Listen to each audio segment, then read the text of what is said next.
Air putih hangat.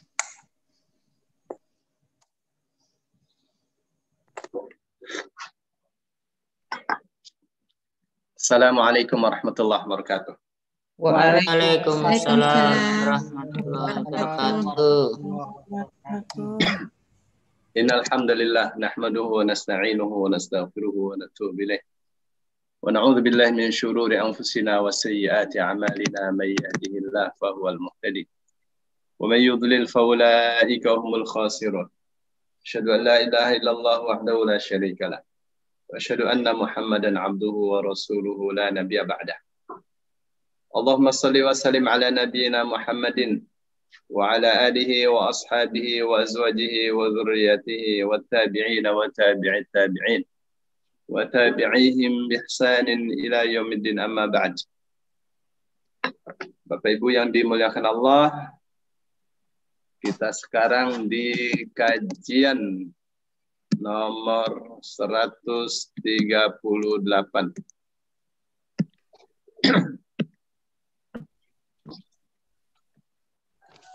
Qala al-musannif rahimahullah ta'ala.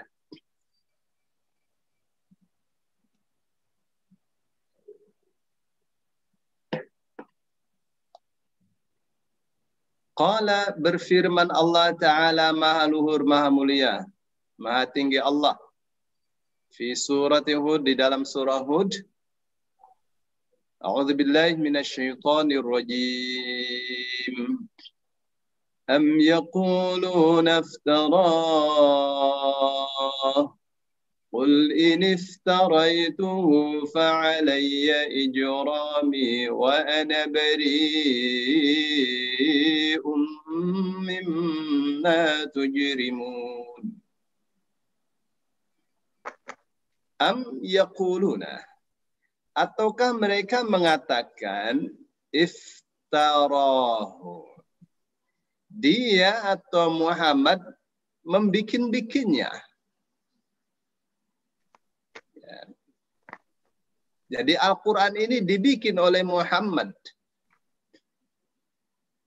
Al-Quran ini dikarang oleh Muhammad.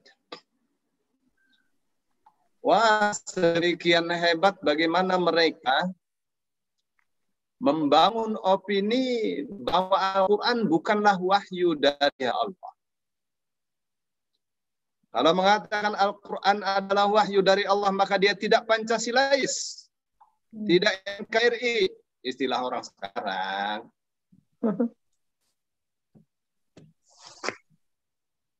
Nah, begitulah opini masyarakat dibangun. Orang yang jujur, yang tidak pernah keluar dari mulutnya satu huruf pun kebohongan, sedemikian rupa distigmakan bahwa dia adalah pendusta. Orang yang tidak pernah mempelajari sastra, sedemikian rupa mereka menuduhnya sebagai orang yang ahli sastra yang bisa mengarang, menganggit, mentaklif sebuah buku, sebuah karya monumental yang tak akan dapat tertandingi sampai hari kiamat. Sedemikian rupa mereka mengatakan, itu Quran itu bukan wahyu. Kalau ente mengatakan Quran itu wahyu, ente tidak NKRI, tidak Pancasilais. Oh, apa urusannya dengan NKRI Pancasilais? Maunya ini orang ini bikin permusuhan, bikin pecah belah bangsa atas nama NKRI, itu nggak benar kayak gitu. Orang baik-baik disudutkan sebagai Taliban. Ya, padahal Talibannya itu adalah pihak yang dijajah.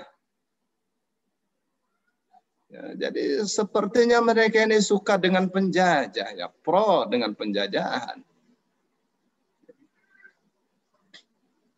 Taliban apa salahnya mereka membela diri dari penjajahan Amerika yang durjana? Ya.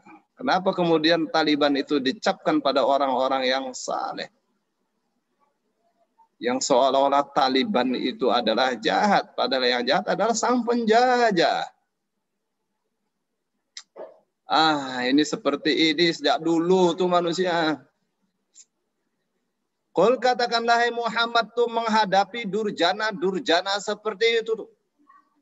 Menghadapi wajah-wajah dengan mulut-mulut besar yang keluar darinya bohong-bohong besar. Katakanlah kepada mereka, para pemfitnah, para pembenci, iniftaraituhu, oh luar biasa. Dibuli, disudutkan, tapi ya tidak boleh ngomong kasar ya. Qul katakanlah hai Muhammad, no, siapa itu yang mengatakan qul itu? Ya Allah. Jadi rupanya langsung gurunya adalah Allah. Yang dikatakan oleh Jibril kepada Muhammad adalah yang dikatakan Allah. Gurunya kepada Allah cuma terpaut Jibril saja. Jadi dekat sekali dengan Allah itu Rasul sallallahu alaihi wasallam. Jangan diam hai Muhammad dituduh bahwa engkau adalah seorang yang membikin wahyu, yang berdusta atas nama Allah. Jangan diam. Lakukan klarifikasi yang sopan, yang santun. Iniftaraituhu. Apabila aku membikin-bikinnya, fa'alayya ijrami. Maka tanggung jawab saya lah. Maka atas diri saya lah ijrami. Ya, perbuatan yang tidak mulia itu. Perbuatan yang durjana, perbuatan dosa itu. Kalau memang ternyata memang benar aku yang membikin Quran, ya saya menanggung dosanya. Wa ana, sedang saya, tetapi tuduhan seperti itu, wa ana bariun. Ya, saya terbebas dari tuduhan itu. Ya. Wa ana bariun, sedang saya bariun, terbebas, mimma tujrimun, dari apa yang kalian tuduhkan bahwa aku adalah seorang yang mujrim. Seorang yang mengada-adakan, membikin Al-Quran, mengatakan ini adalah wahyu Allah padahal bukan wahyu. Aku ini terbebas dari tujuan yang kotor seperti itu. Tidak boleh diam, harus ada aksi, harus ada reaksi.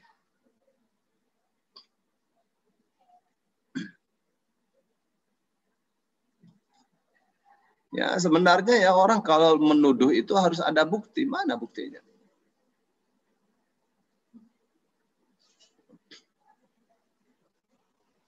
Nah yang dituduh boleh bersumpah. Ini menuduh tanpa bukti, ya nggak benar. Ya. Wa qala, dan Allah berfirman fi surati Saba, di dalam surah Saba. Qul la tus'aluna amma ajramna wala nus'alu amma ta'malun. Qul katakanlah hai Muhammad, la tus'aluna amma ajramna. Kalian tidak bertanggung jawab, tidak dimintai pertanggungjawaban, tidak akan ditanya tentang apa yang kami perbuat berupa dosa. Wala nus'alu, dan kami pun tidak ditanya, tidak dimintai pertanggungjawaban. Amma ta'malun, tentang apa yang kalian kerjakan. Lakum dinukum waliyadin, bagi kalian agama kalian, bagiku agamaku. Ya masing-masing memikul dosanya sendiri. Kalau kami berbuat jahat, kalian tidak akan dimintai pertanggungjawaban. Karena bukan kalian yang tanggung jawab, kita yang tanggung jawab. Kita juga tidak bertanggung jawab atas dosa-dosa kalian yang kalian kerjakan. Kalian akan memikul dosa kalian sendiri.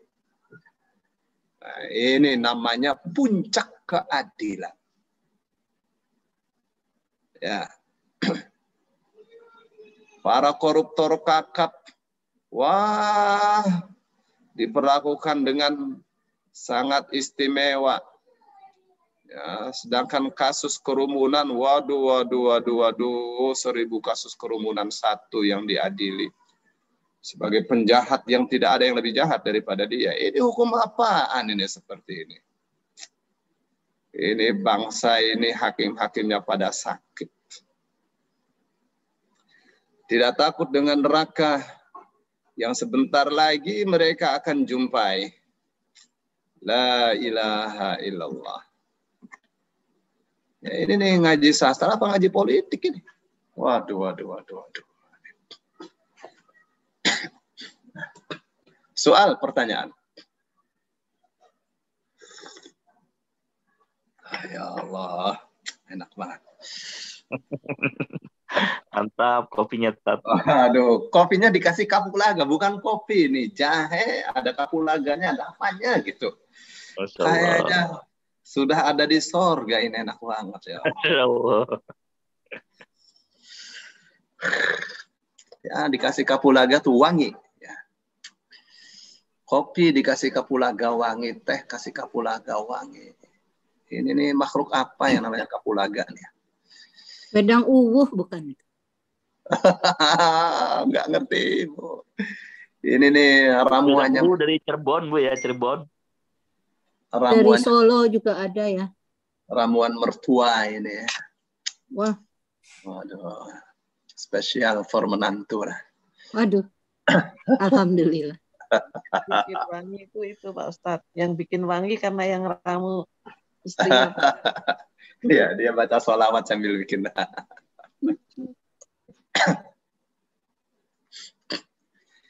Soal, pertanyaannya, limadza qala fi ayati Hud mimma tujrimun? Di dalam surah Hud kenapa Allah mengatakan mimma tujrimun, dari apa yang kalian ijramkan? Ya, maksudnya dari perbuatan dosa kalian. Menisbatkan kata ijram itu perbuatan dosa. Dari kata jarama artinya besar. Ya. Ijram itu kedurhakaan. Itu ijram. Kenapa disebut ijram dari kata jarama yang artinya besar? Maksudnya itu dosanya bukan kecil, dosa besar. Nah, kedurhakaannya dinisbatkan kepada mereka. Nah, di dalam surah Saba itu buntutnya amma ta'malun. Kami tidak ditanya tentang apa yang kalian kerjakan. Jadi yang di atas dalam surah Hud itu yang dijadikan fokus adalah ijram. Tapi yang di surah Saba itu amal, kerjaan. Padahal dua-duanya adalah kerjaan. Perbuatan dosa ya kerjaan, perbuatan atau amalan-amalan ya juga kerjaan. Tapi ini kenapa? Padahal dua-duanya tentang dosa besar. Ini ijromi, ini ajromna. Sama aja itu. Tetapi kok kenapa bisa begini? Ini yang nanyanya juga ada-ada aja. Pinter aja yang nanyanya nih. Kayaknya yang nanya juga dokter juga nih. Apa jawabnya? Jawab.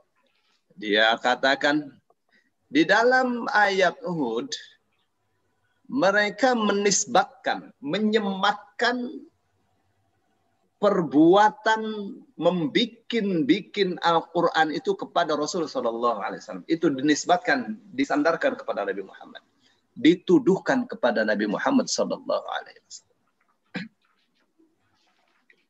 Allah mengatakan am yaquluna iftara. Apakah mereka mengatakan bahwa Muhammad yang membikin Al-Quran? Lalu Rasul Shallallahu Alaihi Wasallam diperintahkan untuk mengatakan, ini iftaraituhu fa'alayya ijrami. Kalau memang saya yang membikin-bikin, ya saya yang bertanggung jawab atas itu. Ya, sayalah yang akan memperoleh siksanya, memperoleh akibatnya, akibat dari dosa itu. Tapi kalau tidak seperti yang kalian tuduhkan, maka kalian yang berdosa besar. Jadi menuduh orang berdosa besar tanpa bukti itu dosa besar. Oh, kamu berzina, enggak berzina, tuh menuduhnya itu dosa besar. Gitu. Ya. Jadi kalau tidak seperti itu, maka kalian yang berdosa besar. Dalam hal menuduh Nabi Muhammad sebagai orang yang melakukan perbuatan dosa besar. Kenapa? Karena Nabi Muhammad SAW terbebas dari perbuatan durjana mereka. Ya, ijram itu perbuatan dosa, durhaka, durjana. Nah, boleh jadi makna wa ana bari'um mimma tujrimun adalah satu statement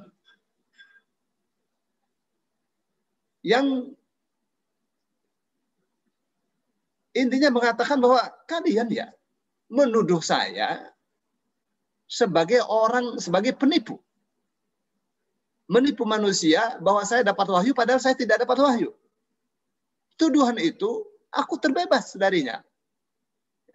Tuduhan seperti itu tidak ada dasar sama sekali. Aku terbebas dari tuduhan itu. Dan aku terbebas dari apa yang kalian lakukan berupa dosa besar. Dosanya menuduh saya melakukan perbuatan dosa besar.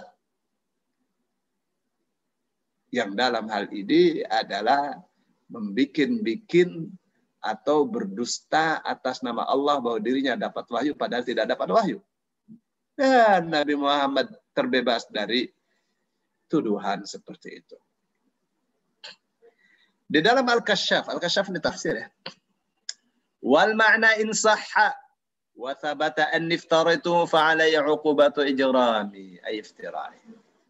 Maknanya adalah apabila memang benar dan memang terbukti bahwa saya membikin-bikin Al-Quran, maka akibat dari perbuatan dosaku, aku yang menanggungnya. Wa ana bari, sedang saya bari, terbebas.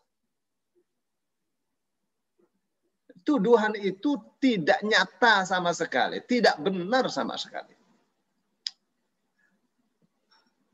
Saya terbebas dari tuduhan itu. Nah, maknanya mimma tujrimun, dari perbuatan dosa kalian menisbatkan kedustaan, menisbatkan penipuan kepada saya. Maka tidak akan dapat kalian berkelit dari akibat perbuatan kalian menuduh saya memalsukan wahyu. Ya, kalian yang akan menanggung dosa kalian sendiri. Nah, itu dalam surah Hud ya. Jadi urusannya adalah perbuatan dosa besar mereka menuduh Nabi Muhammad melakukan perbuatan dosa besar. Ya. Makanya buntutnya adalah kata mimma tujrimun. Karena yang menjadi fokus adalah dosa besar. Jadi dosa besarnya di mana itu? Dosa besarnya Yang disebut ijromnya di mana itu?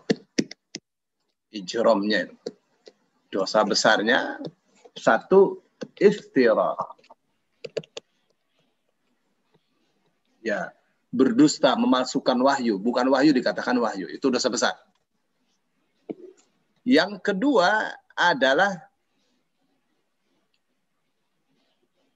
ittiham. Ittiham itu atau tuhma ini tuduhan. Nah, kalau Nabi Muhammad memasukkan wahyu atau iftira, sebagaimana yang mereka tuduhkan, maka Nabi Muhammad SAW yang bertanggung jawab. Nabi Muhammad bebas dari itu. Ya, sedang Nabi Muhammad terbebas dari itu. Nah, karena Nabi Muhammad terbebas dari itu, maka orang yang melakukan tuhmah ini yang memperoleh ijram. Itu yang disebut mimma tujrimun. Ya, dari apa yang kalian ijramkan dari perbuatan dosa kalian. Jadi menuduh orang berbuat dosa, padahal orang itu tidak berbuat dosa, maka dosanya kembali kepada dia. Menuduh orang berbuat dosa besar, padahal orang itu tidak berbuat dosa besar, maka dosa besarnya itu kembali kepada dia. Begitu. Ini namanya hukum yang adil. Ya. Orang baik-baik disebarkan fitnah, nih orang ini berbuat zina, padahal tidak berbuat zina.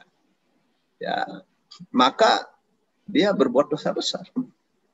Ya, berbuat dosa besar.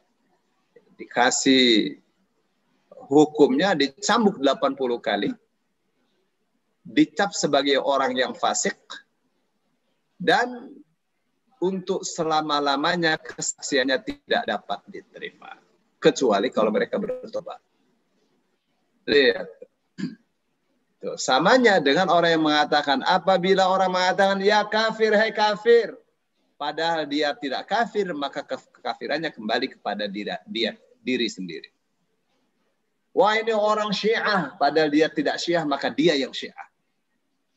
Itu tuh dalam Islam tuh.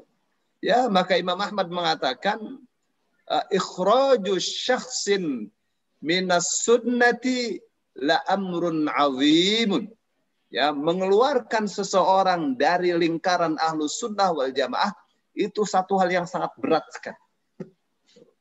Jangan mudah mengkafirkan, mensyiahkan orang ya tanpa bukti. Karena dosa besarnya akan berbalik kepada dirinya sendiri.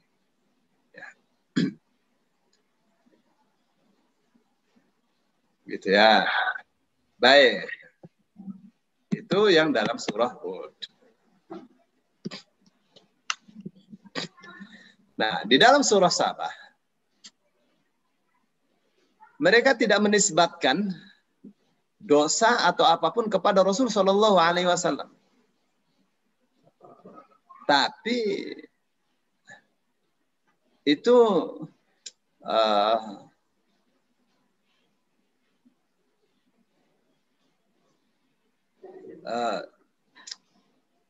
masih sifatnya objektif, sifatnya adil. Di ayat 34-nya ada dikatakan wa inna au iyyakum la'ala hudan au fi dhalalim mubin. Dan sesungguhnya kami atau kalian benar-benar dalam keadaan memperoleh hidayah atau dalam keadaan kesesatan yang nyata. Saya, kita atau kalian dapat hidayah atau sesat. Cuma pilihannya itu, hitam putih. Kalau kita dapat hidayah, berarti kalian yang sesat. Kalau kalian dapat hidayah, berarti kita yang sesat. Itu dalam surah Sabah. Jadi, adil. Ya. Proporsional. Jadi orang-orang munafiknya, orang-orang musyriknya mengatakan kalau kamu dalam keadaan di atas hidayah, berarti kita yang sesat. Tapi kalau kita yang peroleh hidayah, berarti kamu yang sesat. Apakah orang-orang kafir Quraisy itu mengatakan hal tersebut dalam keadaan yakin? Ya, itu karena ingin mempertahankan tradisi nenek moyang saja. Itu yang mereka inginkan. Yang mereka pertahankan. Tradisi nenek moyang yang sangat rapuh.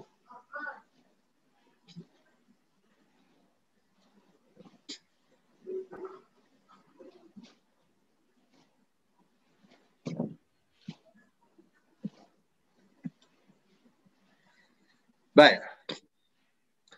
Jadi dalam firman-Nya qul la tus'aluna amma ajramna wa la nus'alu amma ta'malun. Katakan, hai Muhammad, kalian tidak akan dimintai pertanggungjawaban atas perbuatan dosa besar kita, dan kita pun tidak dimintai pertanggungjawaban atas perbuatan kalian.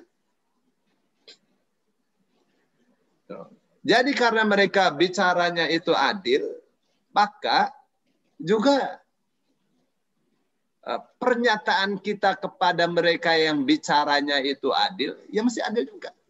Ya udah, kalau kita berbuat dosa besar seperti yang kalian tuduhkan, mana itu? Memang tidak dinisbatkan perbuatan dosa besarnya kepada mereka, tidak menisbatkan perbuatan dosa besar itu kepada Rasul Shallallahu Alaihi Wasallam. Tapi mereka secara umum, wah itu agama Muhammad. Agama yang tidak jelas. Agama yang bertentangan dengan NKRI. Waduh, kok begitu? Ya, agama yang bertentangan dengan Pancasila enggak bertentangan. Agama yang bertentangan dengan ajaran nenek moyang. Nah. Jadi di mata masyarakat Quraisy, dengan di blow up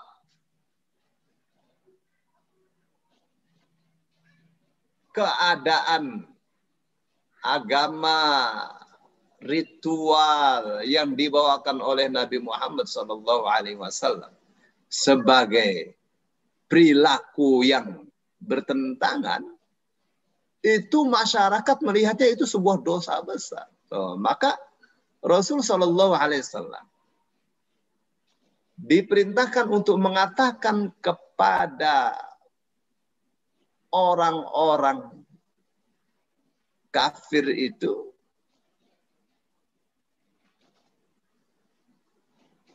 la tus'aluna amma ajramna.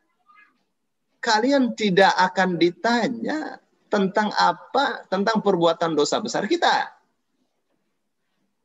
Tidak akan ditanya. Tidak akan menerima akibat dari perbuatan dosa besar kita. Ya, kalaupun itu perbuatan dosa besar. Wala nus'alu amma ta'malun, dan kami juga tidak akan ditanya tentang apa yang kalian kerjakan. Jadi adil dibalas dengan adil. Kalian mengatakan entah kita, entah kalian yang dapat hidayah atau dalam keadaan tersesat. Kalau kita tersesat, kalian dapat hidayah. Kalau kalian tersesat, kita yang dapat hidayah. Itu kan namanya imbang. Ya. Nah, imbang dibalas dengan imbang lagi. Pernyataan dibalas dengan pernyataan. Oke, kalau kalian anggap kita ini berbuat dosa besar seperti yang kalian stigmakan di tengah-tengah masyarakat, kalian tidak akan rugi sama sekali. Kalian tidak akan menanggung dosa perbuatan dosa besar kita. Tidak akan menanggung sedikit pun. Dan tidak akan dimintai pertanggungjawaban. Demikian juga kami tidak akan ditanya, tidak akan menanggung, tidak akan dimintai pertanggungjawaban atas apa yang kalian selalu kerjakan. Gitu ya.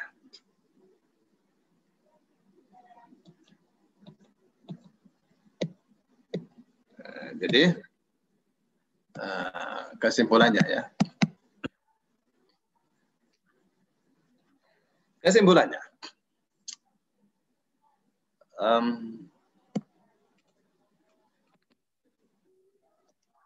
Kesimpulannya pertama.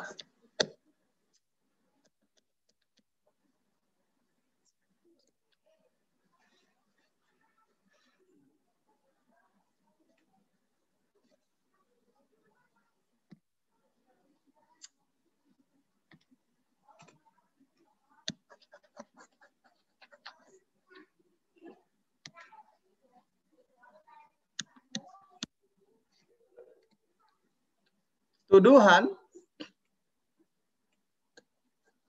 yang tidak terbukti. Jangan. Tuduhan yang tidak terbukti. Hati-hati. Neng kasih duit yang itu, Neng. Neng. Itu duit, dipegangin duit. Kenapa, Bang? Dipegangin duit ya. Kenapa, Bang? Jangan ikut Karimah, jangan ikut.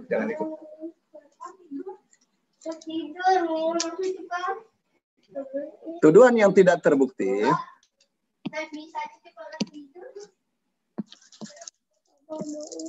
maka akibatnya kembali pada penuduh. Ya.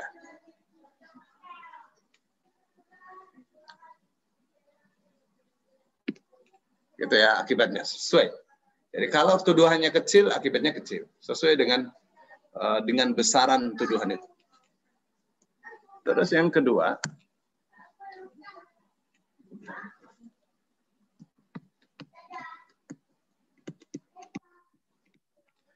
pernyataan yang adil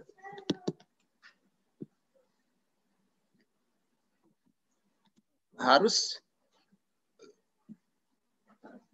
dibalas dengan yang sama.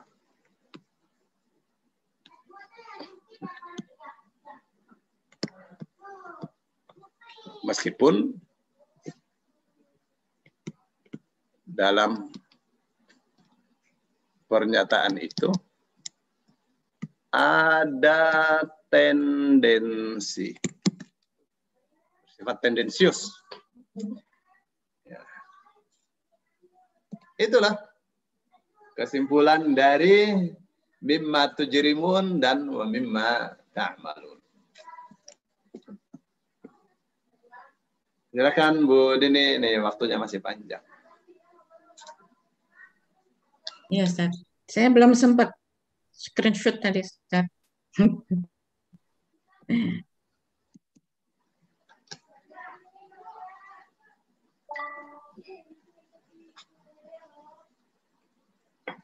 Oke, Ustaz. Ya, monggo. Ya, terima kasih Ustaz Solin. Bapak Ibu, yuk kita buka forum diskusi, tanya jawab, kritik dan saran. Opowai. Silakan. Assalamualaikum warahmatullahi wabarakatuh. Assalamualaikum warahmatullahi wabarakatuh. Jadi Nabi Muhammad Pak Ustadz itu uswatun hasanah. Itu betul ya, yang terjadi luar biasa. Jadi satu persatu kita dibahas agar kita semakin mengerti gitu. Bahwa kejadian ini juga kejadian sampai sekarang itu terjadi dengan versi yang kekinian gitu. Ya kemarin contohnya katanya Habib Rizik disalami hakim bilang sampai bertemu di pengadilan akhirat. Masya Allah Pak Ustadz. Saya ikut merinding gitu karena muhasabah diri gitu. Banyak sekali kita ini pernah menuduh, pernah prejudis baik yang keluar maupun yang ada dalam hati. Gitu. Jadi pertanyaan saya ini Pak Ustadz, kalau kita curiga, tendensius, tapi kita tidak mencetuskannya, bisa aja itu manifestasinya di dalam sikap kita, ataupun kita tidak tunjukkan, bisa kita tunjukkan, bisa tidak. Itu bagaimana kita bertobatnya Pak Ustadz? Apakah cukup kita bertobat kepada Allah karena kita tidak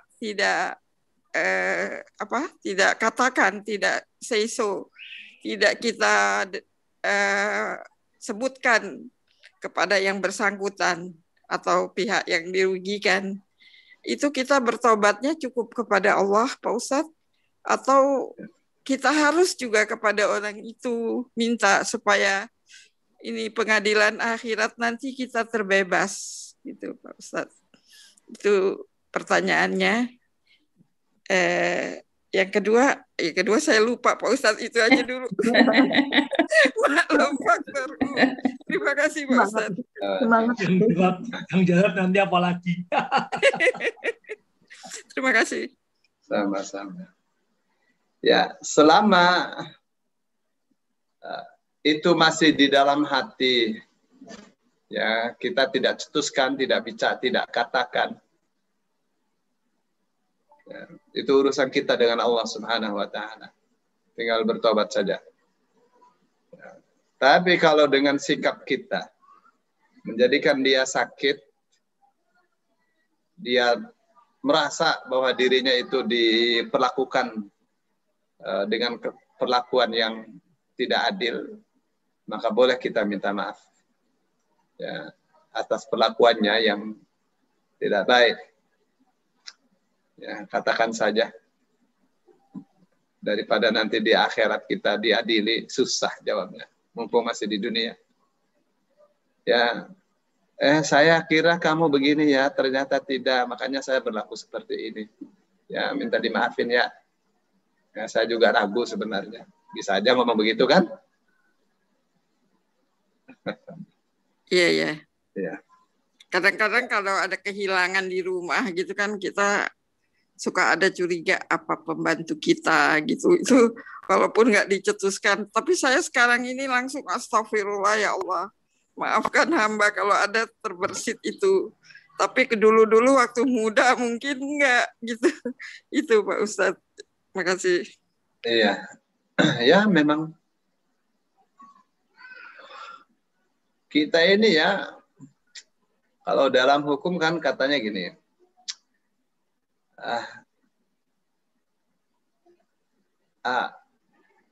al-bayyinatu 'alal mudda'i wal yaminu 'ala man ankar. Itu kaidah dalam hukum. Bukti itu harus diajukan oleh seorang yang menuduh. Nah, orang yang mengingkarinya cukup bersumpah saja. Nah, sekarang ya kehilangan uang di rumah. Wah, itu tuh yang sulit. Kita mau tuduh pembantu kita, tidak ada bukti. Mau diam saja, ya cuma dia yang ada. Tapi kalau kayak anak-anak saya banyak, waduh, nuduh pembantu tidak ada bukti, nuduh anak tidak mungkin. Ya kan? Hilangnya tidak sedikit. Pernah saya tuh hilang tuh $1.400. Waduh, banyak menurut saya tuh. Tinggal itu-itunya tuh simpanan untuk bayar sekolah bocah. Istri saya mau ngomong apa saja, saya larang. Nggak ada bukti. Sabar. Akhirnya pembantunya lari. Ya. Seperti itu ya. Aduh, nih. Memang pendidikan ini penting, pendidikan akhlak ya.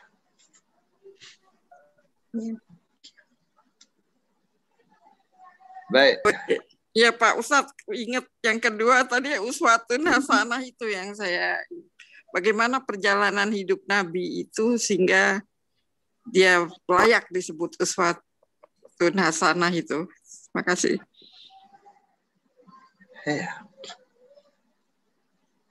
Ya Nabi Muhammad Sallallahu Alaihi Wasallam. Sekarang kita posisikan diri kita ini siapa? Oh, kita ini jadi seorang pemimpin perang. Ya, rujuk saja surah Al-Anfal, surah At-Taubah. Ya, itu kaya dengan strategi perang itu di situ. Bagaimana Rasul Sallallahu Alaihi Wasallam memimpin perang di situ. Kalau di Quran, kalau di hadis, rinciannya itu, rinciannya akan sangat tampak sekali kebesaran agama Islam ini. akan sangat tampak sekali mulianya sahabat-sahabat Rasul Sallallahu Alaihi Wasallam yang tidak akan bisa dibandingkan dengan generasi manapun. Wah, mereka perang itu menghadapi Romawi, wis kayak apa itu? Mental yang harus dipersiapkan. Madinah kecil, Romawi itu wah, udah ratusan tahun. Punya pengalaman perang dengan persenjataan yang lengkap dan mutakhir di zamannya. Menghadapi Persia yang kapan saja bisa mencaplok Madinah itu. Iran itu. Jadi posisikan diri kita ini sebagai siapa? Supaya kita bisa mengaca diri dari kehidupan Rasul Sallallahu Alaihi Wasallam. Apabila kita sebagai pekerja, Rasul pernah menjadi pekerja. Apabila kita sebagai pedagang, Rasul pedagang. Apabila kita sebagai pemimpin, Rasul pemimpin negara. Pemimpin keluarga, Rasul pemimpin keluarga. Ada semua sisi-sisi kehidupan dalam diri Rasul Sallallahu Alaihi Wasallam yang semuanya adalah uswatun hasanah. Jadi kita tinggal mau carinya di mana, ya. Kita mau meniru di mananya, gitu. Kita mau meniru atau mau mengikuti Rasul Sallallahu Alaihi Wasallam dalam akhlaknya. Kalau dalam akhlaknya, Al-Quran ini secara keseluruhan adalah akhlak Rasul Sallallahu Alaihi Wasallam. Miniatur akhlak Rasul Sallallahu Alaihi Wasallam ada di surah Al-Mu'minun ayat 1-10. Cek ayat 1-10. Qad aflahal mu'minun. Sungguh telah beruntung orang-orang yang beriman. Alladzina hum fi salatihim khashi'un. Ya, mereka yang salatnya khusyuk. Nah, kita cek kita ini sudah khusyuk apa belum? Nah, Enggak khusyuk. jadi akhlak pertama kepada siapa? Akhlak pertama kepada Allah Subhanahu wa taala. Ya, dalam urusan salat. Salatnya khusyuk. Kenapa kalau dia salatnya khusyuk, itu akan mengefek pada semua perbuatannya. Gitu deh. Kalau kita mau lihat akhlaknya, udah jangan banyak-banyak. Di Al-Mu'minun aja 1-10. Walladzina hum 'anil laghwi mu'ridun. Nih, mereka ini bukan sekedar khusyuk salatnya. Tuh. Tapi semua perbuatan yang tidak bermakna itu mereka berpaling. Jadi bagi dia di samping sholatnya khusyuk, waktu itu benar-benar produktif. Tidak ada waktu yang tidak ada makna. Semua waktunya berharga. Imam Bukhari dia katakan, setiap waktu di mana waktu itu kosong, saya tidak mengajar, saya tidak belajar, saya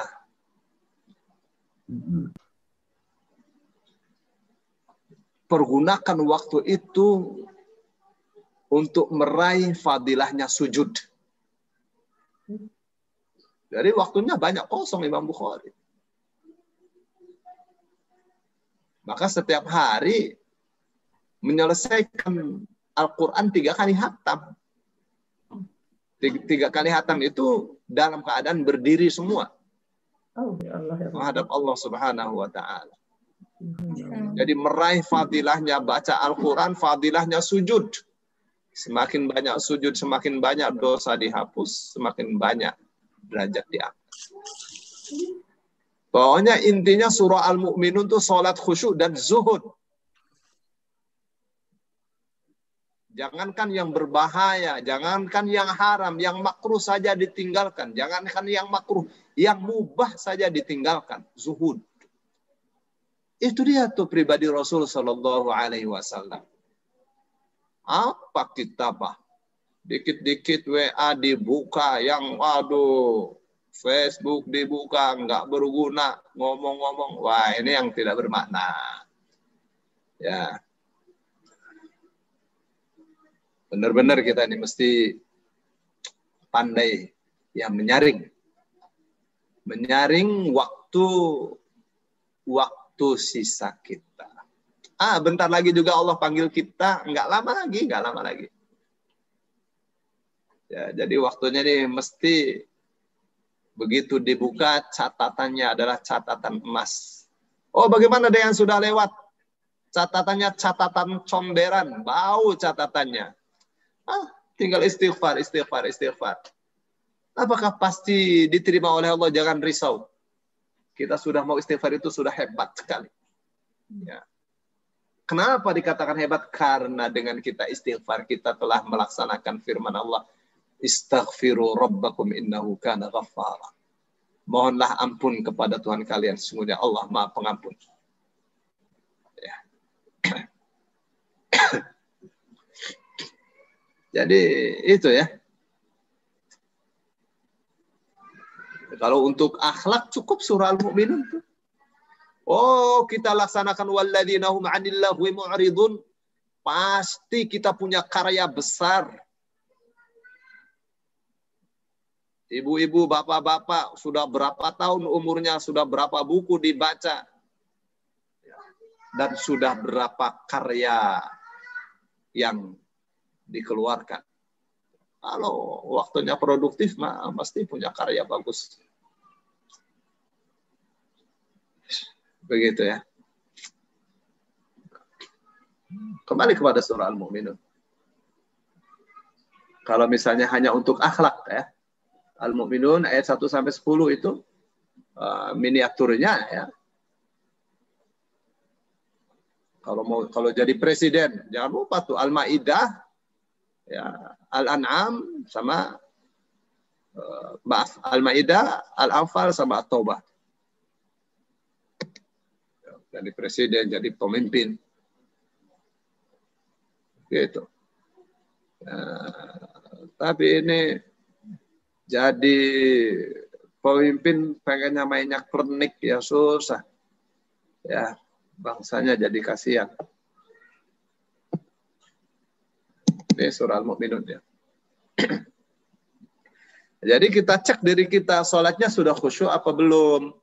Yang kedua, sudah zuhud apa belum? Ya, apa saja yang tidak bermakna tinggalkan. Sudah zuhud apa belum? Sudah zuhud, masuk kita dalam qad aflahal mu'minun. Ya. Terus yang berikutnya, liz zakati fa'ilun. Sudah menjadi muzaki apa belum? Alhamdulillah tahun ini saya bisa zakat. Oke. Itu sudah masuk di sini. Tapi yang orang kalau berlomba ya, dia akan berdoa, ya Allah tahun ini saya bisa zakat X. Saya mohon tahun depan bisa zakat 10 kali X. Boleh begitu Kak? Ya Allah saya mau tahun depan bisa zakat 500 juta. Amin. Boleh begitu kan? Boleh. Berdoa kepada Allah. Ya. Supaya tidak sekedar zakat, tapi zakatnya bisa dipertingkat. Gitu semua. Ini namanya mental perlombaan. Mental orang-orang yang berlomba. Walladzina hum li furujihim hafizun. Masalah farji. Ya, kita berbuat zina apa tidak? Tidak, alhamdulillah. Kita masuk di sini. Walladzina hum li amanatihim wa ahdihim ra'un. Kita menjaga amanat-amanat apa tidak? Perjanjian-perjanjian kita jaga dengan baik apa tidak? Lihat tuh. Amanat kepada Allah, amanat kepada manusia. Amanat kepada Allah berupa ibadah-ibadah yang banyak. Perjanjian dengan manusia, ya, kerjasama dan seterusnya. Terus menjaga sholat-sholatnya dijaga yang istiqomah. Yang istiqomah, sakit ya namanya sakit. Sakit, lupa, dan seterusnya manusia ada saja ya jatuhnya. Ada sakit, ada lupa, ada ya namanya manusia. Tapi semangat untuk menjaga keistiqomahan itu ada. Nah, kalau kita ini menjadi orang yang memiliki kriteria surah Al-Mu'minun sampai ayat 9, apa kata Allah? Ulaika humul warithun. Mereka itu adalah para penguasa. Para pewaris penguasa. Alladzina yarithunal firdausa hum fiha khalidun. Yaitu orang-orang yang mewarisi firdaus.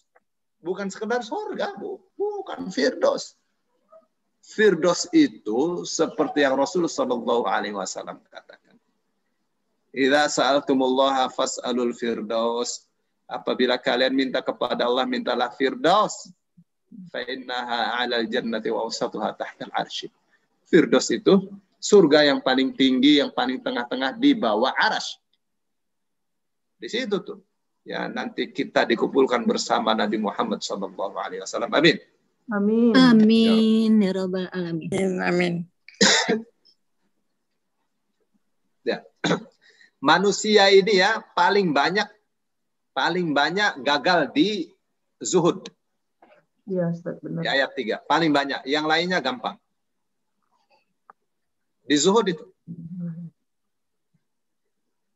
Kita ini sudah belajar Riyadhus Shalihin. Ya, harus jadi orang yang zuhud, yang baik. Masa udah belajar Riyadhus Shalihin, waktunya tersia-siakan untuk yang tidak baik. Ya, tidak ada peningkatan gitu, mah.